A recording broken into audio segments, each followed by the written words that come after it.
नमस्कार, मी राहुल लुंगे, आपला financial planar.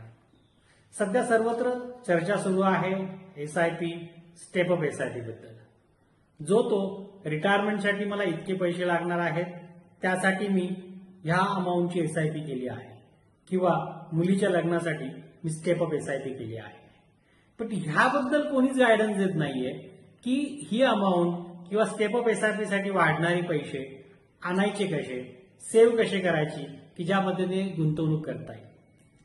आज नवरात्रीची चौथी माळ आई कुष्मांडा माता, जिला या विश्वाची निर्माती मानली जाते, जी आपल्याला क्रिएटिव्हिटी शिकवते, असं वाटलं की चला आपणही एक सिरीज बनवूया ज्यातनं सर्वांना आयडियाज मिळतील की SIP साठी किंवा स्टेप अप SIP साठी जी काही अमाऊंट आपल्याला हवी आहे ती कशी आणायची.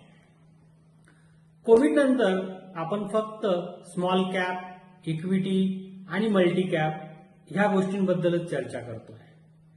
डेब्ट फंड हाही एक फंड आहे, याबद्दल सगळ्यांनाच विसर पडलाय. खरं तर डेब्ट फंड हा असा एक फंड आहे की ज्यामध्ये आपण कमीत कमी फक्त 1 दिवसासाठी किंवा जास्तीत जास्त कितीही वर्षांसाठी गुंतवणूक करू शकतो.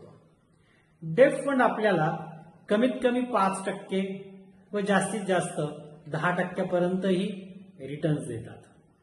डेब्ट फंडची सर्वात महत्वाची जादू आहे ती म्हणजे जेव्हा मार्केटमध्ये रेट ऑफ इंटरेस्ट कमी होतात त्यावेळेस डेब्ट फंडचे रिटर्न्स हे वाढतात. आणि सध्याच्या परिस्थितीत पुढील काही वर्षांमध्ये भारतातील व्याजदर हे नक्कीच कमी होणार आहे.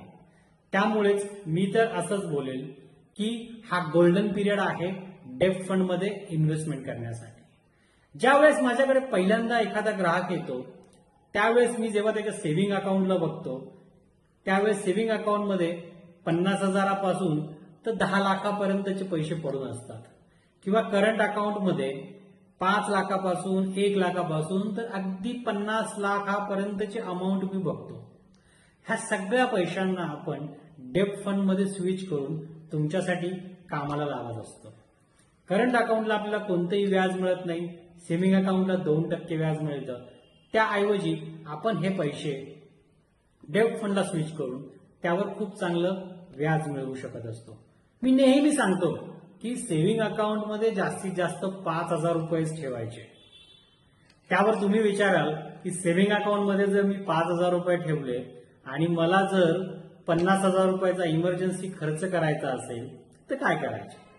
त्यासाठीच आपण पुढच्या व्हिडिओ सिरीजमध्ये क्रेडिट कार्ड बद्दल चर्चा करणार आहोत की जे क्रेडिट कार्ड तुमची 5% ते 10% एवढी अमाऊंट सेव्ह करून तुमच्या स्टेप अप SIP साठी तुम्हाला इझिली नवीन फंड मिळवून देऊ शकेल.